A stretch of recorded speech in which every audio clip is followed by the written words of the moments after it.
Hey, it's me, Tammy B, and this is my review for Scandal. Alright, you guys, so we are in season 5, episode 3, and it is titled Paris is Burning. Alright, so we start the episode with Abby walking very fast through the hallway. So last episode, we saw that finally the tabloids tracked Olivia down. And she revealed, like, yes, she is the president's mistress. So in the meantime, Fitz and Mellie was getting ready to address the whole nation and say it's not true. So now Abby is kind of trying to low-key run to stop the interview. And you guys know, you can't kind of be at the White House all nervous and in terror. So Abby's trying to walk as fast as she can to go get the Secret Service so they can help her go stop the interview. So boom.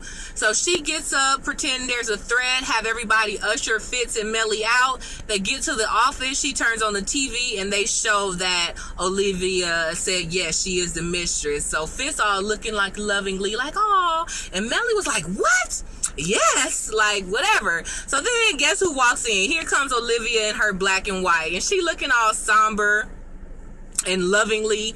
So she comes in, and so Abby knows Olivia, right? So she know that the fact that Olivia said that means she ready, y'all. She ready to actually admit it to the world. So Abby tries to convince Mellie, look, hey Mellie, look, I know y'all was gonna try to fix it, but hey, let's go ahead and tell the truth. Let's say you getting a divorce and whatever is true. And Mellie was like, I'm not agreeing to none of that.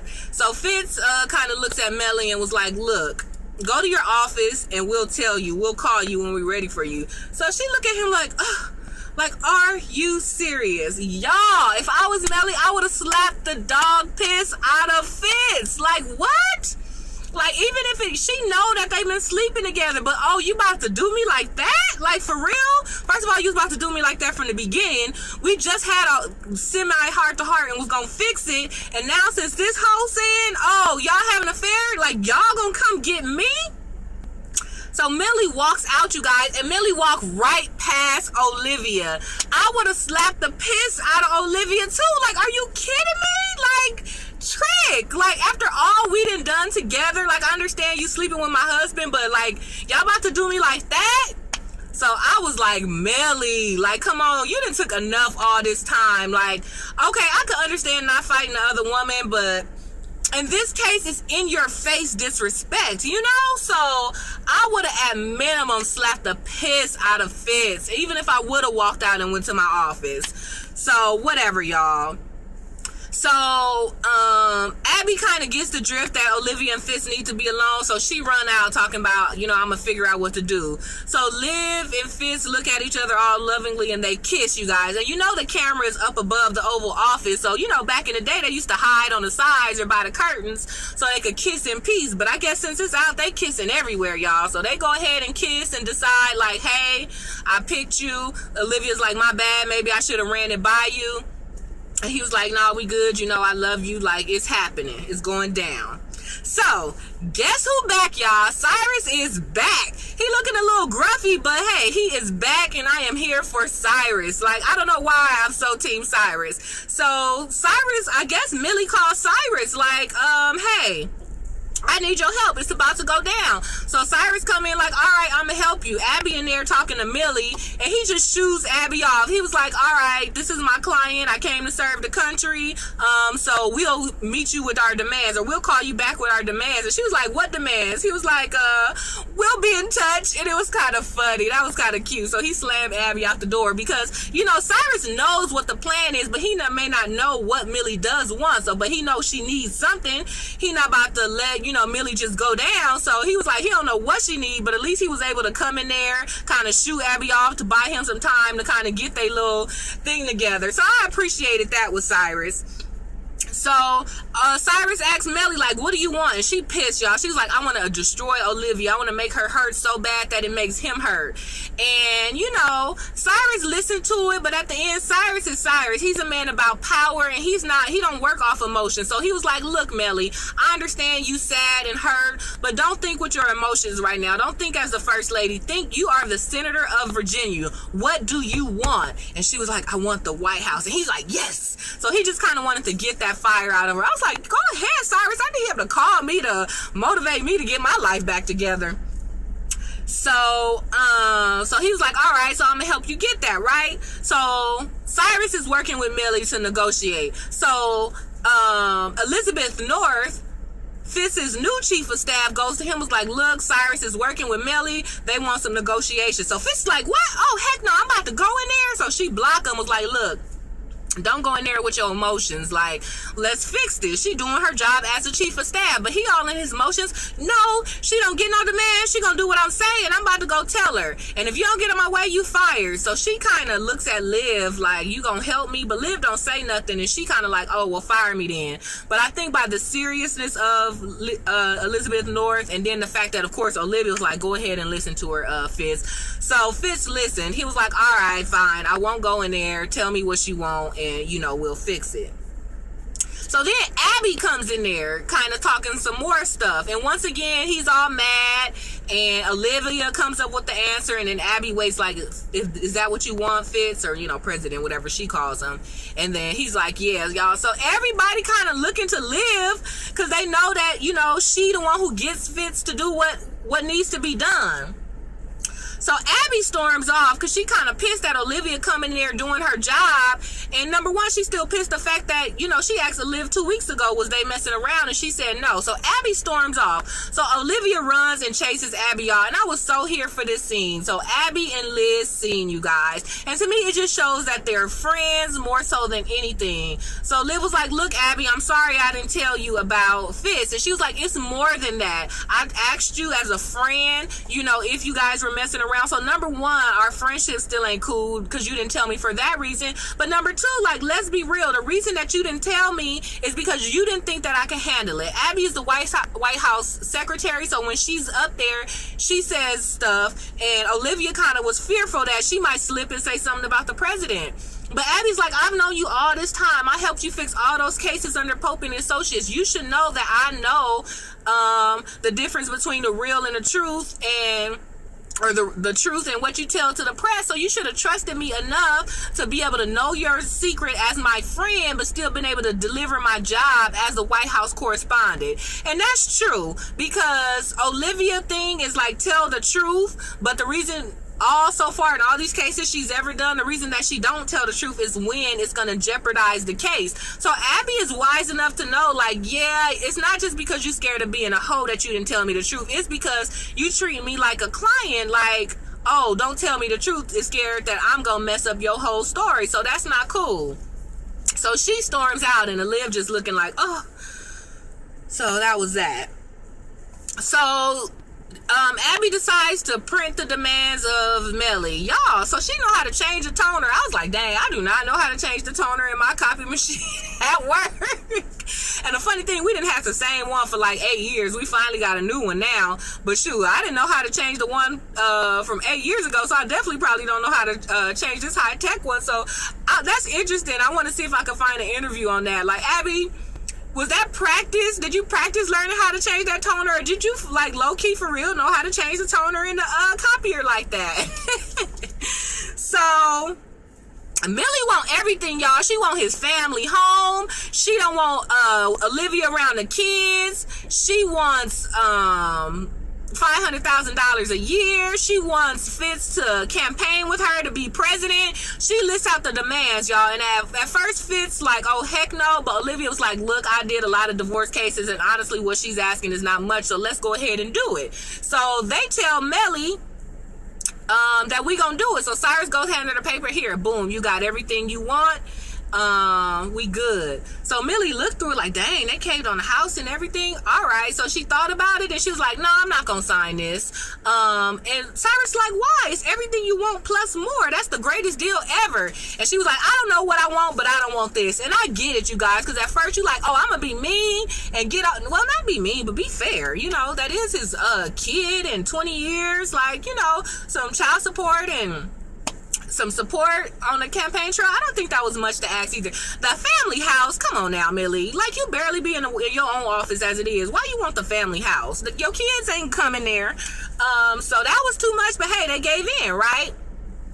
The only thing I didn't like about this scene is, like, so Melly all mad because at first she get what she want, but then she realized she want more, so then she gonna bang on Cyrus. And even though what she was saying was kind of true, I'm like, look, heifer, you don't even know what you want. Low key, you done had all these years to figure this out. Cyrus helped you get the best deal ever, and then you gonna bang on Cyrus. She was like, ooh, Cyrus, you getting soft. The Cyrus I knew wouldn't have let me settle for this or wouldn't even think that this is enough. Like, you done lost it. And I'm like, Millie, you better go somewhere. Cyrus is your only friend right now, because even though Abby came in there to talk to you earlier, she on Team Liv, so she was gonna make you settle without even the stuff that Cyrus brought to you. So I was not here for the way she banged on Cyrus like that. So Cyrus was like, okay, I feel you. And you know, Cyrus don't like to be soft. He was like, you might be right. So he go to Fitz and was like, look, and Olivia was in there. She was like, and it was kind of weird between Fitz, or between Cyrus and Olivia, because he didn't say hi, he didn't shake her hand, he didn't acknowledge her. And I know right now he's working with Melly, but at the same time, you have known this girl for a long time, so you could at least say hi, or at least when he started talking to Real, he could have been like, look, no offense, Olivia. So anyway, so he go tell Fitz, like, look, Fitz, Melly is being Melly, and at the end of the day, you blew it. You said that y'all was teammates. Now you don't want to be teammates no more. If I was still your chief of staff, I would advise you to keep Melly. And technically, that's what Melly want too. So, first of all, as her little chief of staff right now, acting chief of staff, and as your former chief of staff, I advise y'all to stay married. Y'all only got 18 more months, and then, you know, you've been low-key with a Liv for these past 6 years anyway, so why don't y'all be low-key for 18 more months, take your wife back, say sorry, and move on. That's the best for your presidency, and that's the best for her future presidency. So do that, and let's move on. So Fitz was like, all right, thank you for saying that, you know, we'll be in touch or whatever. So you know, Cyrus goes back or whatever. So I'm kind of going back and forth, but anyway, Cyrus ended up coming back to Fitz's office and was like, look, you know, I see you doing what I said, but look, I want to come back to work for you. I know it may sound beggy asking for your job, but he gave this great speech like, I'm here for you, I'm here for the country, I'm good at what I do, whether it's with you or Millie or anybody, but I want to do it with you. So Fitz writing and doing all this other stuff, and Cyrus just low-key waiting for him to comment on his little speech. Y'all, Fitz look up at him and he was like, you don't work here no more. And y'all, Cyrus was there like with his mouth open like, what? Like, oh, for real? And he was like, bye. Is there anything else? This Fitz saying that to Cyrus. And I'm like, oh, Fitz, like, you shady. But I get it. Cyrus did betray him, y'all. And you know, sometimes when your best friend betray you, it's no coming back, you know? So Cyrus walk out, and I'm like, man, he look all skinny in his suit. I'm like, did he get skinny in real life and he got the same wardrobe on ABC's set, or is ABC purposely making him look like a little gruffy, more gruffy than usual? Or he have been all up, shacked up in the house, poor, broken, lonely for some months, so maybe that's on purpose that he looks so sickly and his suit so big. But y'all, Cyrus was so defeated. I was like, oh, Cyrus. So Cyrus like, oh, okay. So he mad. So he go back into Melly's office. And you know, Melly was getting ready to go ahead and agree to everything, and Fitz was Cyrus told Melly, you know what, you were right, you shouldn't settle for this, and I shouldn't have even allowed you to settle for it. Fitz is doing exactly what he do. He being a good politician. He was like, girl, you want what you want, go ahead and get it. So Cyrus then pumped Melly up now, so she all walking, getting prepared to do the interview, and she flashing back in her head everything. Melly getting raped by Fitz's father, him catching Melly catching Olivia with Fitz more than once, their son dying, the pregnancy that she had to go through and get induced earlier. She flashing back all this stuff. So right before she about to get out, she was like, she looked at Fitz, she was like, oh my goodness, you almost had me again. And Melly ran out, and I was here for it, you guys. I love Olivia, don't get me wrong, but from a wife standpoint, I would have smacked Fitz and Olivia earlier.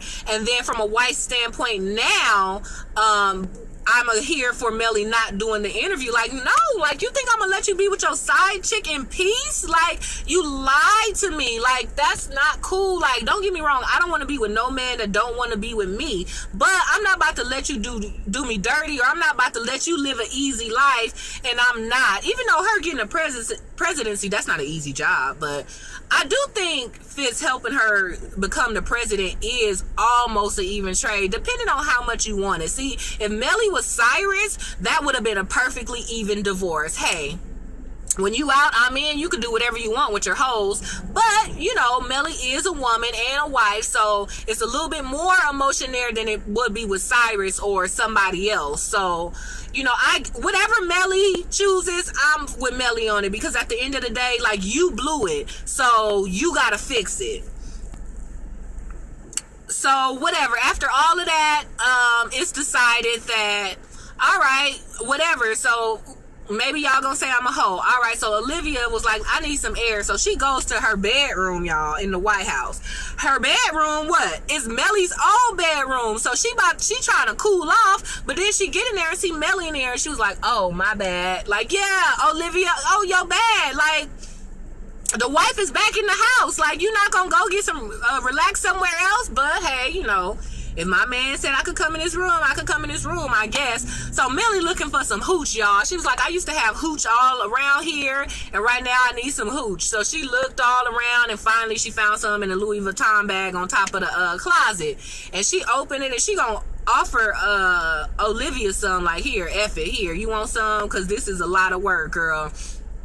And first of all, I would not be drinking out of my boo side chick's mouth. But, you know, maybe it's liquor. It's supposed to kill the germs. But I do understand, like, Melly, like, look, whatever. We both at a loss right now, because even though I'm losing, she was telling Olivia, look, I hope you know what you're doing. I know you think you all in love, and hey, once he divorced, maybe all your problems is over. But girl, that little firm you got that you done built up all these years, you're not going to be able to keep that firm. You got to do interviews. You got to host parties. You got to do this. We put up 111 Christmas trees every year, and for some reason the decorations really matter. It's strategic of what ornament you pick and where you place them. So I hope you're ready to start doing all little frivolous stuff like that, and you ain't gonna be Miss Olivia Pope, Washington DC fixer. So Olive looking like, thinking about what she said, and she like, maybe I should go. Melly like, no, you ain't gotta go. I'm out of here, and if you find any more hooch, just consider it my parting gift. So Olivia kind of thinking about it. So she goes back to Fitz like, nah, let's just wait, like Melly said. And Fitz like, she got to you, huh? And he was like, nah, we doing this. We been back and forth. We doing it. So Fitz goes to talk to Melly on the balcony. That was a really nice view. And I know it's fake in real life, but I was like, if that's how that view look in real life or on TV, I wonder how the real life view. Because she was standing on the White House balcony, the only balcony in the whole White House. And you know they can't open the windows there. So going on the balcony is really the only way you can get air. Not that the windows don't open, but Michelle Obama said something about, you know, just because they're the president and, you know, you got to be careful for snipers and killers and all that stuff. When they drive, they don't never drive with the windows down. When they in the house, the windows open, but they don't open the windows down because threat, you know. So she was like, she go on the balcony sometime, but Michelle Obama was like, I can't wait till I get out the White House so I could go in the car. She was like, I think I'm gonna be like a dog and roll the window down and stick my head out of the window like, 8 years of driving in the car with the windows up, I finally get to stick my head out. I was like, wow. So anyway, so Melly chilling on the White House. She was like, I just wanted to look at this view one more time. And Fitz was like, look, I'm sorry. We were a team. I'm the one that broke it, and you shouldn't suffer for that. And it was a great apology. This is the first apology he ever should have gave Melly when she first found out Olivia for real. But after all this time, you know, dead son, killing this, cover up that, Melly was like, look, Fitz, you're going to have to do way more than just say you sorry officially. And he was like, I'm here for you. I'm going to help you be the president. Let's just do this interview. I don't know if he technically ever agreed to waiting the 18 months or not. That was unclear to me. And she was like, all right. So they have a little touchy moment where they touch hands and apologize and thank each other. So everything seemed all good, but whatever. Like I said, Melly ended up not showing up for the interview after all.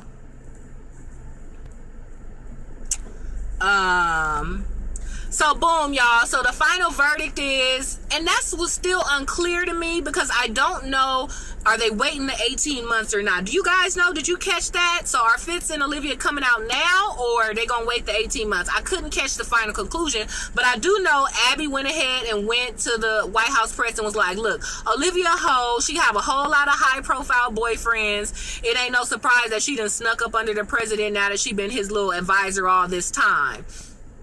And you know, Lizzie Bear, Elizabeth North all looking on the side smiling like, yeah, because Elizabeth North tried to debo Abby earlier like, oh, I read some secret files and I seen that Olivia Ho, is that why she doing all of this? And Abby was like, look, don't even try to talk to me about my homegirl, like fall back. So even though she told Abby told Elizabeth North to fall back earlier, she ended up saying, you know, what Elizabeth North wanted to say anyway. But more so than that being what Elizabeth North wanted to say, that was what Olivia wants to say. Because Olivia's like, look, Fitz, I done said I'm your hoe. I understand the whole negotiations with your wife, but this is how I can choose you. The only way for us to be together is for me to come off as the hoe, and you did fall for it, but boom, now we together. Because when Fitz found out Abby was gonna say Olive a hoe, oh, she was like, no, he was like, no, I'm about to take her off the podium. They not gonna do that to your character. Olive poured a drink. She was like, Fitz, sit down. Let's chill. Let's have a drink. And he's still not getting it. Like, no, this is not how it's going down. Olivia was like, let me choose you. This is how I choose you. So once it clicked in his head, he was like, oh, okay, I see where this is going. Like, this is the story you guys are planting to, not really planting because it is the truth. Like, no, she not a hoe, but she did have a lot of high profile boyfriends, and she turned down the engagement of the senator, and Fitz is the only person she's been with aside from the senator, well, aside from Jake, and a little boy from the club. Now she sounding like a hoe more and more. You know, so whatever. So it is somewhat true. So they just sit there, they drinking their little scotch, and they letting Abby go ahead and tell the press. So that was it, you guys. So I don't know exactly what is happening about the 18 months. By them saying Olivia is a hoe, is that meaning like, okay, well, yeah, she a hoe, she done got with the president about to leave his wife for her. That's what I think is gonna happen. But long story short, Abby and Olive made up, and at the same time, you know, that meant, you know, revealing the truth, the quote-unquote truth about Olivia. So that was pretty much it, you guys. So the cat is out of the bag about Olivia and Fitz. Melly, she is gonna be you know, White House person in training as of now, so we'll see what happens with that, you guys. So earlier Jake was hanging around with Huck and Quinn, and they was all getting drunk, and they watching the news, or they watching the sports, and the news passed by, and come to find out it's some burning or some fire in Paris. So Jake started looking all spooked out, so he goes, he was like, oh, I'm gonna be right back. Y'all, they flashed to prison. Guess who in the orange jumpsuit in prison looking like a male orange is the new black? Papa Pope. I was like, hey, Byron, what you doing in jail? So, he looking all, he seeing that Abby on the White House stand saying live a hoe, and he just looking, he like, boom. So then they was like, oh, you got a visitor. Look who it is. It's Jake. So he look up like, oh, Olivia must need my help, huh? And Jake was like, you know what? She actually does need your help, but that's not why I'm here. I'm here to let you know it was a fire in Paris. And he was like, is it the such and such fire? And then Jake is like, yeah, it looks like that way. And he's like, dang. So I don't know what this fire is, y'all, but it must mean something. It must be a B613 secret, because Jake recognized it as the former command, and it meant something to the real command. So that must mean something, you guys. So this episode was called Paris is Burning. So that must be what this is about. Whatever's burning in Paris is clearly about to be important. And you know, Paris is the city of love, and Olivia and Fitz love, it's really on fire right now. This whole situation is like burning. The whole story is burning. Like the cover is blown, whatever's going with Melly is all out of the place. So to me, the episode title Paris is Burning had a dual meaning for those reasons. Alright, you guys, so that was Scandal. So it's pretty good. Did they show some previews? They probably did, but I don't remember the previews. So that was it. So that was Scandal, you guys. I hope you guys enjoyed my review. If you did, go ahead and give me the thumbs up or the like on the video. Go ahead and subscribe to my channel if you have not. And that's pretty much it, you guys. So I will see you in the next review. Bye.